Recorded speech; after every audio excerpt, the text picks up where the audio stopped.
Hello and welcome to Hero Complex Podcast. This week we have an amazing battle between two footballers. We have Neil Lennon versus Roy Keane.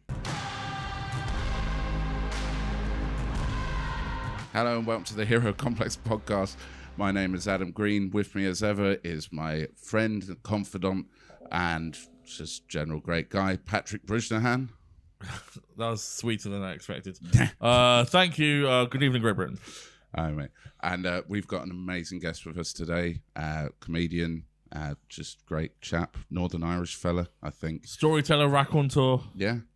Any other things? It's John Meagher, everybody. Thank you. Hello. I would say Andrew. Irish, first off. Yeah? Yeah. I also am now suspect when you were like, hello, Great Britain. I'm like, what is this podcast? That's his Yeah. catchphrase. Yeah. He's Sorry, hey, hello. Well, I can't remember the exact. British Isles more? Ooh, that's even worse. Yeah, Worse, I mean, that's It's worse. just weird Yeah. you specified it because presumably it is everywhere. Yeah. Yep. Well, this, I mean, it's mainly the Chinese listening to this. Yeah. And Russians. Hey, I'm available for work Yeah. Yeah. Well, you love building railroads. to the highest bidder. Yeah. Yeah. Yeah. No point like being like picky really in this industry. But how are you doing? You're doing well? Good, man. Yeah. Good. You're Looking having an forward to it. exciting year so far? Pretty good so far. Pretty good, yeah. Yeah. Doing a lot of writing and bits and pieces. Doing and right gigging in. and- You just like went and just won a thing, didn't you? Yeah, I got a Sort place of. in the BBC Comedy Collective. Yeah. Sort of a Amazing. year of trying to, take everyone's license fees, Yeah. which is excellent. great. Sweet. Great for me. Yeah, perfect. Yeah. I always find it's really weird that the BBC pay you in like denominations of license fees. Yeah, well, that's how I look Yeah. at it anyway. Yeah, like any sort of day I've I've actually done yet to writing there. be paid though, so All right. I hope they're not searching my history of license fee payments. Yeah. Yeah. Imagine if they just sort of backdated that. Like they went, well, we were going to pay you, but actually you owe us £147, and that is the day rate. So You know what? In fairness to them, the script that got me into it, the bad guy in it, it was the license fee people coming to your door. oh really? Well, Yeah. the scary van. And you know what? And it's I need to be careful with how I say it, but I say the bad person in it. Yeah. It was also about IRA men taking my family hostage, but the big bad was the BBC license fee collectors at the back. Eventually, you team up with the IRA to defeat the license fee van. Look, This is spoilers. yeah, I'm Yeah, not gonna. I don't imagine really end it. it's probably not going to get made as is. That's how. Yeah. Typical. At the end, a bunch of portals open and all the terrorist groups come out. What? All freedom fighters. Or freedom? Yeah. I could see that thought land in your head there. Yeah. Yeah. It's like we're losing them. We're losing Yeah. them. Say Yeah. freedom fighters. Yeah, That'll be Kneecap, fine. Greta Thunberg, Boko Haram, they're all teaming up. This podcast is about heroes. You recently supported a hero, one of your heroes, until Patrick Kelty, right? Yeah. How was that? It was amazing, man. Yeah. It was amazing. Yeah, like I would, I'd love to have insider gossip No, about. I wouldn't. Listen, what horrible, could you say? but, But like, it must have been an um, amazing experience. So yeah, like I grew up watching him, Yeah. so it was bizarre. Like it was bizarre. How it even happened was crazy. Like I had worked on a podcast that he was interviewed on. Like I was a researcher on Jarlath Regan's podcast, and we connected on Twitter. And yeah, he rang me one day when I was literally about to quit. I was like, had an awful gig the night before. Was like, I can't keep doing this. I'm too old. Like it's not working. And he was like, do you want the next year of your diary filled? And he couldn't have been sounder, nicer. Had like played incredible venues. It was unreal. Yeah. Yeah. And he was so like he's so good at. Obviously, he's good at comedy, but it's like his performance skills are as good as anyone I've ever seen. So he was very helpful in like showing me how to put emphasis on jokes, how to move on a bigger stage, how to command the area and stuff. Yeah. It was wild. So like by the time it came off that tour, the leveling was insane. It was mad. Oh yeah, I can only imagine. If I was doing one of those without advice, I'd be like, okay, just stand in the middle. Yeah. Don't move. Man, he said to Slightly me off once, it's center. like, you hear these horror stories of people who are like, if you're supporting someone, you're doing 15 minutes, and if you do 16, you're going to be fired. Yeah. Like it's that. So one night I remember at the Lyric Theatre in Belfast. Keelty, like Paddy could sell out the arena in Belfast in 2 seconds, and then but he likes nice gigs. So instead of that, I think we ended up doing 17 shows at a theatre instead. Yeah. Wow. Which was better for me because I was getting paid per gig. Yeah. But so one night I came off stage there, and he goes to me. He was like, "John, can we chat?" And I was like, "Here we go." Like, I was like, "I've done Time to wake up from the dream. yeah." And he goes, "We need to talk about your timing." And I was like, I've heard this from so many people about it. And he goes, "You're too concerned about doing the 20 minutes exactly." He was like, "I don't care how long you do. Like when you're on stage, that's your time now. So if it's going well, you can just carry on. But you finish at a natural point, because I was basically in it, and then I'd get to 18, 19 and be like, oh, and that'll be it, bye." And you'd ruin the end of the set. And he was like, "It'll just be better for me if you have a really great gig." And as soon as someone says that, you're free totally then. Yeah. So Yeah, I wasn't doing more, but I was happy enough that if I was like, "Oh, I'm 30 seconds over here," I didn't just be like, "And see you later, goodbye." Yeah. They're amazing. Yeah, brilliant. I can't say enough good things. The next about night you did 45. Like, we need to talk about Yeah, timing. yeah. And then after that, and then I had Vittorio's tour I did recently, and that was mad because I watched him become massive on tour. Yeah. Like I watched the venues get bigger, and we did one night in Armagh when he was in the smaller room, and the guy was like, "We could have sold this out 4 times over." Like he was like, "Oh, and that was amazing." And he's different the other way of like same. He doesn't care about timing. He's like, it doesn't same as like he doesn't matter, and will be like sets you up for it. Everything is laid on. It's amazing. I've been so lucky, man. I'm so very lucky. Luck comes with hard work. Yeah, I don't think I don't deserve it. Yeah. Yeah, just say that, folks. Yeah. And Pat, you were lucky the other day, weren't you? Yes. Found a scratch card. Yeah. But it was ones like nothing came up in like the main square, like a 9x9, get 3 in a row. But the circle at the end is like a sort of stupid prize, Yeah. Fridge, freezer, washing machine. Won an elephant. Yeah. It's coming in the post. I have to pay for the postage. Wait, Yeah, that's quite annoying. what?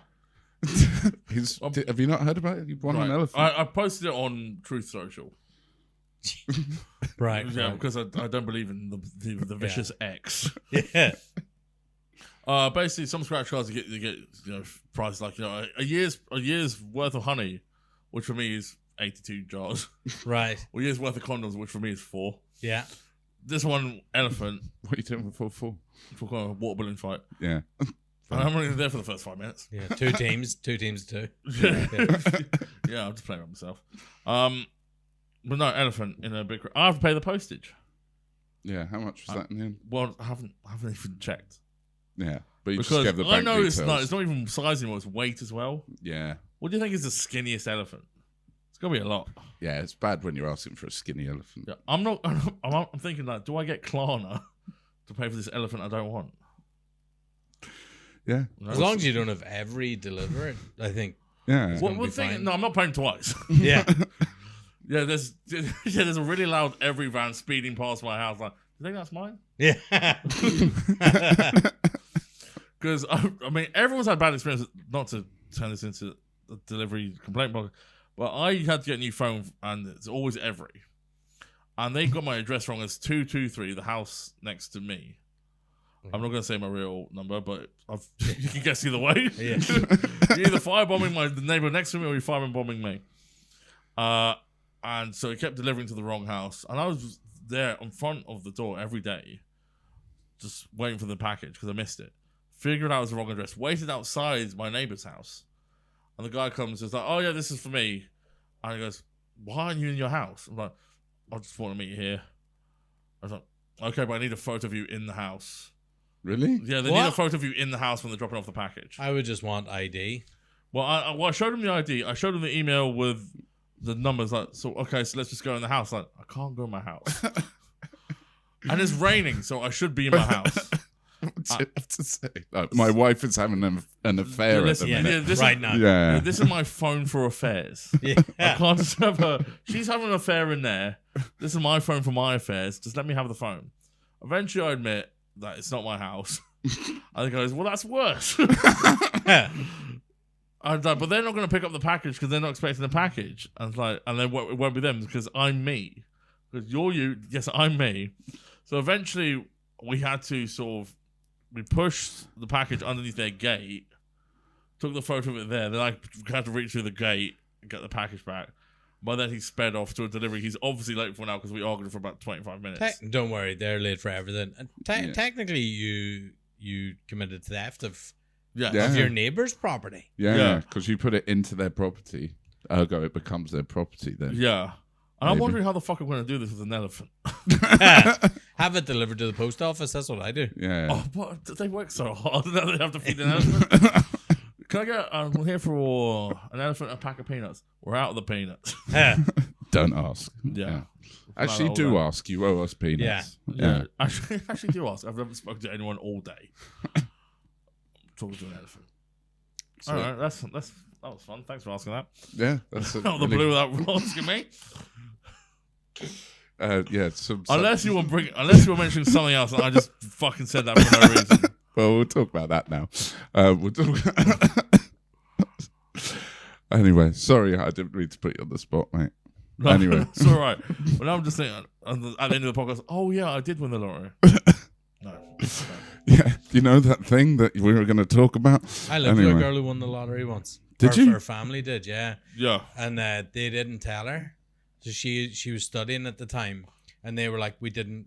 Was it the family one, but they didn't tell the. Yeah. So the daughter was at university, and her dad won 4 million euros on the Irish lottery, and they were like, we don't want to disrupt her studies. They're like, we wanted her to finish the thing. Yeah. So they tried to keep it quiet, but they couldn't keep it quiet because her dad's name was Pat, and he was the local postman, and he bought the ticket in the post office, and there's no way you're keeping that quiet. So obviously friends of hers and family started ringing, going, holy shit. Like, yeah. And she was like, what are you talking about? And rang home, and they eventually were like, oh yeah, we did win the lottery. Well, I think that's the thing to keep it secret, because you have to keep it secret. Yeah. I think because a friend of mine's cousin won it, and apparently just like relatives you've never heard of come out of the woodwork. Yeah. Although a guy, we will get on to Roy Keane. Oh, yeah, no, but there's no hurry. I used to work with a guy in a call center who, when he was younger, he ran into a burning building and saved like neighbors of his, but he collapsed in the building, then got badly burnt, ended up in a coma, and he came out of the coma when his dad was like, son, we've won the Euro Millions. And he said he was like, woke up, and it was nonsense. Like, his dad was like, well, let's try anything. Like, yeah. Would you be happy or sad if you're like just like comaing away, like not a problem? I think you'd be still in the coma rather than feeling the pain of Yeah, he was badly burnt. Like, you're feeling the pain of your father's lies. But it sort of shows you as well, like comatose patients do. There is something there. Like, they are computing the information. Goes in, Imagine though winning the lottery and not telling the family. It's just like, Dad, why have you got a Porsche? Like, don't worry about it. Yeah, I'm doing the post round quicker now. So in the same place, there was another guy who worked there, and there's people who used to always just come up and like hand him money, and eventually I was like, what's going on here? And he just was like, I'm a drug dealer. And that's how I said it. Oh, there we are. Like, what's going on here? And he was like, I'm a drug dealer. And I was like, all right. So I was like, yeah, this is the cover, like. Because he had a job. I was like, okay. Yeah. Oh, well, at least he was kind of open and honest with it. He was very open and honest. Yeah. He was also arrested for attempted murder while we were there. And so he was late to work. And when he came in, he was like, this is in West Belfast, and he got off with it, like kept his job and everything, got off with it because he was like, if I tried to kill someone, I will just kill them. And they were like, his history. They were like, we believe him. Yeah, they were like, this feels right. this man wouldn't leave a job Play it out. not well done. Play it out. There was no witnesses, and everything was fine. Right. Wow. So Roy Keane. That's pretty cool. Yeah, that's hard to follow that up, man. Yeah, sorry about the elephant stuff. Remember when you did the attempted murder? Yeah. Well, I found this lottery ticket. Anyway, yeah. So we've got massive, incredible battle. Really, it's an all Irish affair. Yeah. Yeah, it's quite. Yeah. I'll take And the it. technicality. I'll take it as all Irish. So Yeah. Neil Lennon, I didn't know you were going to pick Neil Lennon, is from about 20 minutes away from where I grew up. Okay. Really? Yeah. So- And Neil Lennon, despite having been like Northern Ireland captain, Mm. if you ask him, I am positive will tell He you would say he's Irish. he is Irish. Yeah. Yeah. Which is why he keeps getting we talk about bad deliveries. He keeps getting shit sent to him in the post that he doesn't want. Yeah. Yeah. Yeah. Bullets, man. Yeah, bullets, a nail bomb. In the year he got sent the nail bomb, Kevin Bridges did the Celtic end of year trophy stuff, player of the year and all that.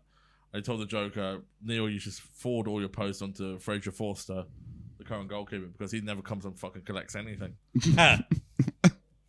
Very good. One of the Great best jokes I've joke. ever heard at a corporate gig ever. Yeah, probably. Yeah. And then he was racist to the Korean player. So, like, obviously, let's just talk Yeah. in case people don't know who Roy Keane and Neil Lennon are. They might But not. so, John, you've picked Roy Keane. Like, why is he a hero for you? So I think, Roy Keane, firstly, I'm 40. So Roy Keane's career happened in my, like, peak growing up years. Yeah. So, I think I was maybe like 7 or 8 when he was playing for Nottingham Forest, and then United. And then I'm a Liverpool fan, but I know we used to go to every Ireland home game. Like me and my dad went to basically every Ireland home game in the 90s. Like was at it, so got to see him loads, and so he's the most decorated Irish player of all time. I think alongside Dennis Irwin and maybe Whelan. I can't think properly, but like Man United captain, wins Champions League. Yeah. Pele picks him for his like 100 greatest players of all time, and outside of his like high performance, although I would rather die than have that connected to that podcast, but like his actual high performance in real terms, and his mentality is like Roy Keane, and I think he is the like distillation of what Irish masculinity would love to think it is. Mm-hmm. So Roy Keane's being is what we want to be as Irish men, specifically of, no nonsense, but he's quite funny, but he is disciplined beyond belief, can hold it against, still goes out for a pint, whatever, that of like, and is able to talk straightforward, gives an opinion, isn't afraid of it, won't back. All of that, I think, is so attractive. Yeah. So that's where I'm at with it. Oh, yeah, no, nice. Oh, well, talking of attractiveness, actually, I'm a bit annoyed with Roy Keane at the minute. I'll be honest, because my girlfriend said, she thinks he's fit, Yeah. and that maybe that's her hall pass. And then I find out they record a podcast in the same studio. I'm like, whoa, you can't pick a hall pass. As Roy Keane? Oh, is the stick to football? Yeah, one of them. I don't know. I'm not allowed. He does in. about 8 now. Yeah. But yeah, one of them he's in there for. So she's like recording in the same place. I'm like, hang on. It's You close. can't pick someone from work It's when danger you're talking close. about. Yeah. They could be talking about like coffee or something. Yeah. In the coffee bit. Yeah. Yeah, and then all of a sudden I get a phone call. Roy Keane. That's the problem with having a more successful like partner. Yeah. And I'm the exact same. I did one of like, I won't say like one of my worst gigs, but a very difficult gig recently. And it was, bright outside, windows were open, so there's no curtains or anything. There was basically no nothing to tell you that this was going to be a really nice gig. It ended up being like fine, but like it was really like, oh, is this what I'm meant to be doing? Like traveling this amount of time away from the house. And my wife is a writer, and she was in LA, and I got off stage to a photograph, and she was like, "Look at the view from Ryan Gosling's office." I was like, "Oh my god, Get out of the office. yeah." I was like, He's a pervert. thank Christ he wasn't there. Oh, yeah. Oh, right. But yeah, but I feel your pain. I feel Yeah, your pain. massive. Like, it's just, you're like, oh. The thing that you have is Roy Keane is like couldn't be less interested in anything other than his family life. Yeah. Well, You know, I think that's what I'm. or Jack Grealish's family life. Yeah. Did he go to? Well, we can talk about that later, I suppose. But for me, it'll be very hard to get a girlfriend less successful than me. Cat bin lady. But that's the dream, is to go to spouse up, like. Yeah. Oh, You know. no, I'd love to spouse up. Yeah, Yeah. no, and that is the Stay at home dream. dads, I'd love to be that. And all my dreams are coming true for her. And that's yeah. But that is kind of, so I'm always a bit wary of Roy Keane and praising him too much, because I don't want her to hear that and then go Mate, like, what you have oh, to it's watch that. is that they're gonna have Ryan Giggs on that podcast. Yeah, That motherfucker won't stop. Yeah, luckily I think he's too young for her. She likes him old normally. Oh, I'm just old at They heart. can't be that far away in age. I wouldn't be surprised if Ryan Giggs was older. He might be older, but he looks younger. Well, he's kept. I shape. think that you've not seen Ryan Giggs recently. Oh, maybe Yeah. adultery He is played quite he stressful. played a comedian's charity football game a couple of weeks ago in Belfast. Oh, I bet he And had I loads wasn't of fun there, there. but I saw some photos. Is that where Dimitar Berbatov got nutmegged? Yeah, Vittorio. Yeah, yeah. Yeah. No, Vittorio nutmegged. Do you not see that? Nutmeg Berbatov. Yeah. Yeah. And then I- went on like a 7-day viral campaign He about did a it. lap of honor around the pitch after he did it. Jason McAteer high-fived him. Yeah. It's like a very strange fever dream. Yeah. No, Berbatov. Wait, did you play in that game? No. No. No. I can't imagine Berbatov ever being nutmegged. That's like the player that he. And if you go to Vittorio's amazing. Instagram, you don't have to imagine it. Yeah. Annoyingly. Yeah, you can't see Like it. everything, it's caught in fucking 4K. All right, how many more of my dreams is Vittorio going to do? It's the thing is Is he with going to have 6 legs?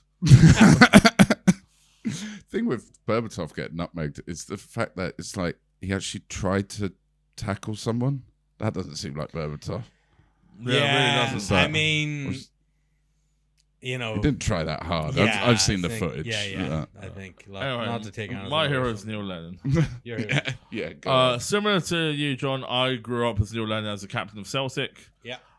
He moved in the Martin O'Neill years from Leicester, where he's also a legend, and became, a ginger renegade, a fucking brutal man. Because putting a tackle, he's one of those midfielders that you hate, but you want. Similar to Roy Keane, like always do a rough tackle, but never gets yellowed. Like Well, Keane got a lot. Keane got a lot of Yeah. yellows yeah. and a lot of reds, Yeah. so the metaphor falls apart. Neil Lennon's more like Casemiro. Yeah. Or No, there's just Busquets. players that you hate that you want on your Yeah, team. Well, he never got the well. Actually, Neil Lennon did get a few. Yeah, doesn't matter. And then he came back to Celtic in a rough time after Tony Mowbray signed 27 pub players to play for Celtic, and Neil Lennon took over, cleaned the squad out, and we ended up getting a famous victory over Barcelona, 2-1. I mean, we shouldn't live over one victory because we were knocked out straight after, but it's a great victory. And Neil Lennon, people look down on him because. Oh, he's just some Irish guy. Just some Irish. He's won multitudes of trophies as player and manager. He's even gone to Cyprus and won trophies as a manager there. That's hard. That's hard. Or easy. I And don't know. also, I have no idea about it's very Cyprus. difficult to probably understand like how impressive that is unless you know Lurgan, where Yeah. he is from. And if you have ever been to Lurgan, the idea that anybody can come out of there You can and make be it. successful Lurgan. is mind blowing. Yeah, or just Yeah. go to Comedian Cyprus. Mickey Bartlett and Neil Lennon. That's it. Like, Yeah. Yeah. Blood Brothers. yeah, that's it. Wait, aren't you And from it's- there? I'm from just down the road. I'm Right, from okay. Uri, which I'm is from 20 minutes down the road Fine. called Dublin. different place. But he's out. Lurgan is a rough place. Yeah. Yeah. Oh, it's rough, man. Hard, yeah. And he stuck with the job a lot of times, despite being sent like nail bombs and threats in the post. I'm sure someone might have some cupcakes or whatever. But Maybe someone must have liked him. I imagine after the Barcelona game, people Yeah, were yeah, very friendly to him. Have some tortillas filled with whiskey. Didn't Messi say that was like the most incredible night that he'd has at?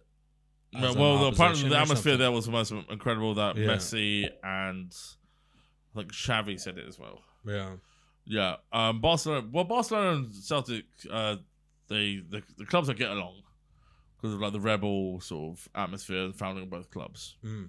The Celtic was founded by a guy from the town I grew up in. Brother Wilfred was from William Malley. Yeah. Oh, William Malley. Yeah. Although he was there, he was a manager. Yeah. Yeah, he was the first, wasn't he? Yeah, Brother Wilfred, the monk. Yeah. Yeah. We have a statue in Uri to William Malley. That's good. Fulham have a statue of Michael Jackson. Or they used to. They sold it to Harrods, I think. Hey man, Thriller was great. Thriller was great. It looked more like Ludo and Phillips though, so like people didn't know they had to be offended. So it was fine. Anyway, so Neil Lennon, Neil Lennon versus Roy Keane. We usually do like the battles that don't make sense. This actually makes sense. One makes so yeah, we can just read stats from Wikipedia and so but you can't because Roy Keane would win. Yeah, and that's the problem. Yeah, like he even has a double at Celtic. Yeah, technical double. Roy Keane at Celtic. What a fucking chance that was. Yeah. 10 appearances, 1 goal. 10 appearances, 1 goal, league and cup double. First game we got knocked out of the cup to Clyde. Because there was no one else wanted him after he got kicked out of summer training camp by Carlos Queiroz. Yeah, because he took left a massive pay cut though. He left. Yeah, he left United, went to Celtic. Yeah, but no, right? He still would have been able to sign for somebody like. Well, why wasn't he there? Why did he come to us? Because he supported Celtic. We didn't. He did nothing that season apart from steal our money. Be at fault for 2 goals versus Clyde in his first game. Him and the Chinese right back Douay fuck we called him after that, or Scooby Douay. This isn't racist. That's his name. Yeah. Fine. It's gonna be okay, man. You're so excised, and yet at the end of that season, did Celtic not win the League Cup? Gordon Strachan's first season we had the League and Cup double. Yes, right. Yeah, which is what you got. So you signed. Surely. You signed a winner. You signed a guy with a legacy. I can't deny that Roy Keane is not a winner. I can't deny Roy Keane is a winner. You put him in that dressing room, and he turned the club around. Yeah.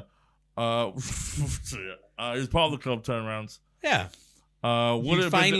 Celtic were able then to, they were able to get people over. After a difficult 1 year of not winning the league, we turned it around. Yeah. I got the League and Cup double. And Roy Keane, he took all that frustration of not being in the Champions League final because he got suspended. Yeah. Still doesn't see himself as being a Champions League winner, does he? Well, he's not. Because he didn't play in the final. No, and this is the thing, is like his mentality is what I love more than anything else, of pure psychosis, like principle to where his principles hurt him.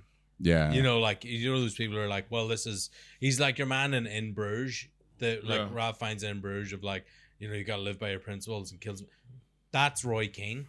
Yeah. That's what led to the whole Mick McCarthy fallout. Yeah, but so I am all and have always been on Roy Keane's side for that.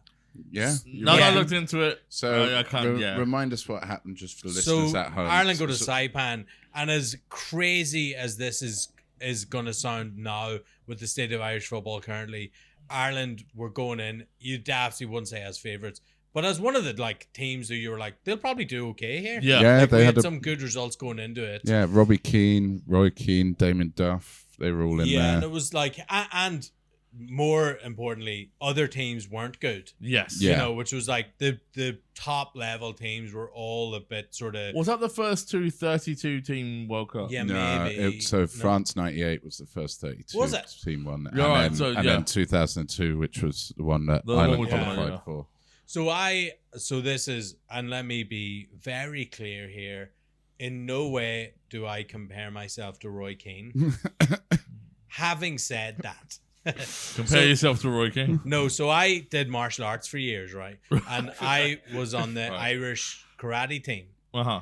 And like it wasn't on the same level of football, of course it wasn't, but you were within the Irish sports governmental framework. Nice. And so I seen like how terribly organized Irish sports was at that stage. Yeah. It would wreck your head of like the complete lack of preparation to succeed in any manner.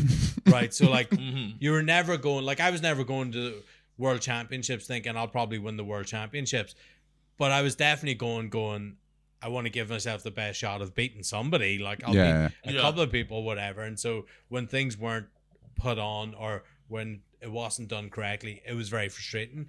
And so whenever you see Keane, who's come from this setup at United, where one night before the game they've got cheese sandwiches because they don't have pasta that's what the national football team is eating in their pre-match arguably the worst thing to eat before football and a very important football game, like just that, and having no balls for training, no training at the same time, as like the top level of like the board of directors of like Irish football FAI were all flying first class while the players were in slightly less brilliant business class. But that kind of stuff where I'm like, absolutely, I was like, this is insane. Now, how he handles that is definitely could have been handled better. Like going on a 10-minute tirade to your manager, and calling him every name under the sun. It's all like Mick McCarthy was like, you know what, we should train in the shithole. It wasn't his call. He should have stood up for the players more, but exactly, he was very much. I mean, no one's going to say Mick. I don't think anyone's ever going to say Mick McCarthy is a good manager. Whoa, he was that year, man. Yeah, man. I don't know. He did well with them. What I will say is like he was a yes man. He did okay. Did he do okay at Wolves as well? He did. He did okay at Sunderland, but then got Mick McCarthy is a person who will do a job, right? Like, so I wouldn't I don't think. I'm not saying like he's a terrible manager. He shouldn't have been managed in Ireland, and I don't accept. I might be saying that. Why? I don't know. Like who? Like Trapattoni, who was terrible when we got him. But he like 86 or something, wasn't he? Exactly. Yeah, if you got him 20 years ago, brilliant. But imagine how excited you must be. We've got Trapattoni. Like, oh, but he's 90. If Steve Staunton as his assistant, wasn't it? Steve Staunton, the Gafford. Who then got promoted and brought in Terry Venables as his assistant. Well, that's similar to Scotland in '86, where they had their training camp was like a drug dealer's Airbnb, and they had to have training pitch, and they got bad. Yeah, that's the same thing as like. But Ireland did still get out of the group. Yeah, and should have beat Spain. Yeah, based on the game, they should have won it. We went to penalties, but who's a great penalty taker? Mr. Gobby. Yeah, wasn't there. But also Mr. it's like Gobby. and who, like hindsight's 2020, right? And we hindsight's 40-40. Yeah, should have kept your mouth fucking shut and stayed there for penalties. You beat Spain, I think. Yes. Probably in that game. Yeah. And then the next is South Korea. Oh, but they had the tournament sewn up because of the match fixing and everything. Yeah, but the tin hat. I don't know, but you're playing it out of like them. Then the next team we would have played was Germany, who we had already beat that year, and then they scraped a draw against us, I would say. And you're like, right, we're getting beaten in the final by Brazil. I guess Ronaldo in his final curtain. Final curtain. Yeah, we're not beating Brazil. I'm not insane. His great bow, he had a great tournament. Little did we know that he'd be brought back again and again. Yeah. That was the tournament he had his little haircut thing, wasn't it? And scored 8 goals in that World Cup. He came out with that. He dropped the R9 cut. I always he is France 98 to me. Yeah. So the haircut was 2002. All football memories are in one little block of my mind. So the idea of trying to separate them, I've been at a lot of Liverpool games over the last few years, and I would, if you tied me to a chair, put a gun to my head, and were like, when did this game that you were at happen? I would have no idea. Yeah, it's all in the same. I have it because I've got a season ticket at Chelsea, and people be like, "Oh, when that thing happened," and you're like, to be honest, I was probably just talking to my mate. The drink logo in the bottom corner. I got no clue. He mentioned the season ticket.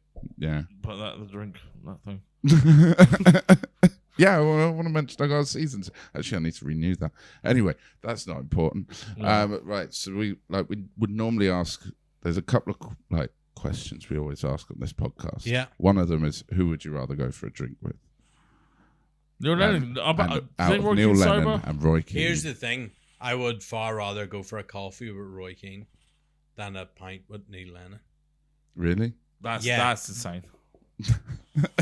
I think you are underestimating how much I am like.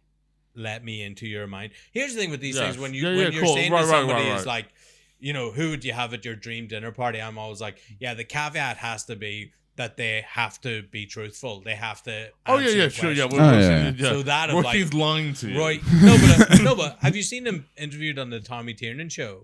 Which you're like, no. This is the dream of Irish people my age is like Tommy Tiernan and Roy Keane with no script. What's going to happen? The answer is Keane is just very combative and doesn't want to be talk more than he doesn't want to be there. It's just like exactly. So you want him to be. You want to have him where he is on guaranteed best form, and you can be like, what was it true that when you were a kid and your best mate skipped practice for Cove Ramblers or whoever it was, that you then never talked to him again? Because that was a story I heard. Yeah. Like his best friend missed practice one night because he wanted to go out or something, and Keane never spoke to him again. I'm like, that mentality was there when he was 9. Yeah. You're like, you know, of that. Is it true that you went to Jack Grealish's house and shouted at his mum to get him out of the bed?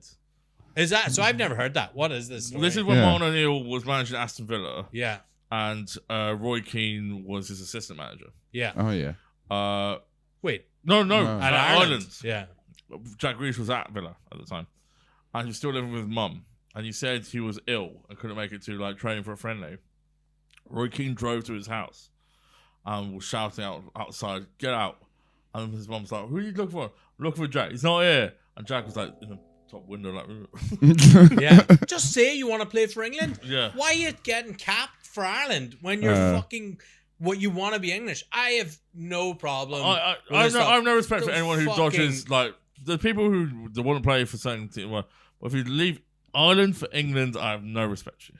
After being capped, especially after being capped, and then times? Score against Ireland. No, I'm thinking of Declan Rice. Yeah, Grealish never got capped. Actually, he got under 19. Yeah, under 19 and under 21. I've got less of a problem. I've got less of a problem with him, but don't fucking take the caps. Yeah. And also, Aidan McGeady, you're Scottish. You shouldn't have played for Ireland, but not that he fucking did anything for Ireland. Really. That reminds me of. Do you remember when Martin O'Neill was in charge of Ireland and Roy Keane was his assistant? Yeah. The Irish, the FAI had a scheme to get girls into football where they'd get schoolgirls to ask questions at press conferences. Great. There's footage of Roy Keane somewhere answering the question from a 7-year-old. Is Martin O'Neill your best friend? And he goes, no. And she goes, he just explains he's just a colleague. Brutally just putting down this question. Martin he was O'Neill's quite sweet with it, really.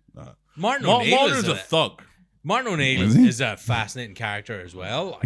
Martin O'Neill was raised by Brian Clough. Yeah. You become a hard fucking bastard. Well, he was like a trainee lawyer as well. Yeah. Was he? Yeah, so he was studying law at Queen's. We'll be very careful then. Then left to be a footballer. Yeah. Has 2 European Cup medals. Do you remember what is one of the World Cup games? I think it's Robbie Savage and someone else. Yeah. Taking the piss out of Martin O'Neill for being a weedy guy with glasses and I've actually won 2 of these fucking trophies. Yeah, many of you won. Yeah. And it's brilliant. Yeah. And it's just this guy in a row, 2 in a row. Yeah. Not in front of one. Which barely happened at that. So I think was that only the second time it had happened when Forest won back-to-back ones. Them and Real Madrid were the only people who did it. Yeah. But I have a lot of time for Martin O'Neill. I saw him in an airport once, and I was I very rarely get starstruck. But I was like, wow, that guy. I get starstruck by every Celtic manager except for Tony Mowbray. Martin O'Neill. Because during his time, so we're just telling football stories now, I guess. During his time, because we had Henrik Larsson, probably the most undroppable player in Scottish football, except for maybe Ali McCoist. We're down 2-0 to Motherwell. We're going in the group. Martin O'Neill hears Henry Law speak Swedish to defender Johan Mjällby. Goes, dickhead, O'Neill. O'Neill goes, I think they're talking about me. I can't have that. Which, if you're around people who speak a different language and they start speaking that language and you hear your name, they are speaking about. They are speaking about. Yeah. And it's not going to be good. I've worked in enough bars to know when French people or Italians are talking, they are talking about. And so are we when we do it. He's frantically googling dickheads, wondering if it's Swedish or something else. I goes, you know what? I can't have this from last. I can't have this at all. So he subbed off me Albie. He subbed him off. Not Larson brings the other guy on. They win 3-2. Larson gets a hat trick. I goes, so no, I couldn't drop. Yeah, fair. Well, we've got to start wrapping up. Already? Yeah. Wait, can I tell you one more thing that I love? Yeah, definitely. This is like another little moment of that mentality. Is there's a story of Dwight York when he signed for United. Oh, please. Turning up in obviously turns up in a car, which Keane doesn't like straight away. He cycled all. Yeah, doesn't like that. How dare you have a car? But get dropped off in a horse and cart. But apparently York, and I'm pretty sure it was York, is like doing toe taps and step overs or whatever on the training pitch, and then he turns around as a ball is launched at him, and it just like bounces off him in a way. And it was Keane, and Keane just goes, Eric used to take Emma one touch. And it was like, welcome to United. Like, and I love that. Of like straight away, just bang, this is the level now. Like, they used to do that in England quite a lot, like just like ping it in as hard as you possibly could. Like Crouch is just going everywhere, but like just like that was like the new kid just giving like a horrible pass, like all training session just to see how well they did. I can't wonder why they didn't gel as a unit, but the best thing ever for like as an Ireland fan is to watch England teams over the years just absolutely shit the bags. But I'm terrified of Tuchel being in charge now because he is like, oh my god, they actually got someone who knows what they're doing. He doesn't. He's a good manager, but the fact that he doesn't need to speak to them for most of the year probably helps. Tommy Tuchel is he's his own insane man. He will leave the England job either by winning the World Cup or having fallen out with all of the FA. That's what I think too. But I'm worried that it will be the first one. If he wins the World Cup, I'd be tempted to never watch football again. It would be so crushing to me. I'm not making that bet because I think they might. You'd have genuinely. I would have to think about moving countries. Oh yeah, for a while. That's just for like a while, 6 months. Because I would say English people don't know how to be happy either. You just don't know how to celebrate anything. Yeah. So when's the next World Cup? That will be the immediate thing. It's not happening. They haven't won a game since the World Cup. Imagine the amount of arse flares there'll be if we actually win. That's what I mean. Is and that was only the semis. Yeah, no, that was the final. No, it was but it was after. Or was it before? That was just pre-gaming for the final. I love penalty. That's one of my favorite things is that an Irish guy invented the penalty kick. Did he? Really? That's almost payback for everything. It was originally called the Irishman's motion. Really? Yeah. Oh, they should have kept that name. Yeah. Also, Pele picked Roy Keane for his top 100 players. Pele also picked Mick Hucknall as the godfather to one of his children. So, what does Pele know? Well, Mick Hucknall was basically... Was it the other way around? Well, Mick Hucknall slept with 3,000 women a year or something, he claimed. So he was probably using a lot of Viagra and probably kept Pele in... kept Pele in business. Yeah, well, I don't want to slander him. Neil Lennon's dick does not work. Probably. Alcoholic. So why did you take the team to Dubai? We could have won the 10. Anyway. It's okay, man. It's okay. But it's good because it doesn't matter. Nothing matters. That is true. Right. Yeah. Nothing matters, including this. The winner of the podcast this week is, of course, Roy Keane. Thank you very much, John. Congratulations. Unlucky Neil Lennon. Big fan of Neil Lennon as well. I like Roy Keane. I'd be actually, do I like Roy Keane? Keane? You should have picked an English guy, really. One question we used to ask was, who would Roy Keane rather go for a drink with? And it was like, would he rather go for a drink on his own or with Neil Lennon? No, but him drinking with another Roy Keane. No, on his own. Yeah, on his own. He only wants to be on his own. Yeah. Another thing that I admire in him. Yeah. Well, I make little jokes about Jill Scott. Oh, did he fuck you then? Have you seen that clip? Where No. Jill Scott was playing Marlon Harewood, like, oh, he absolutely smashed us. And he was like, oh yeah, and then what happened in the game? Yeah. A hilarious joke, I would Hilarious say. joke. Yeah. Like, did he fuck you, Jill? The one with Duncan Ferguson, he didn't say that, which ruins the joke. yeah. No, he said that. Yeah. Yeah. Was He it said that. up the arse, Jill? Yeah. At 7 p.m. Yeah. He's got great comedy timing. I've won. I don't need to keep beating. He's a So, baby. thanks so What much. baby. Thanks so much for coming on. Do you have anything you want to plug? No. Your tour of China, Russia, Yeah. any islands? Socials. I'm on Substack, which was telling Patrick about Oh, before. yeah, I'm cool. enjoying that. Going that.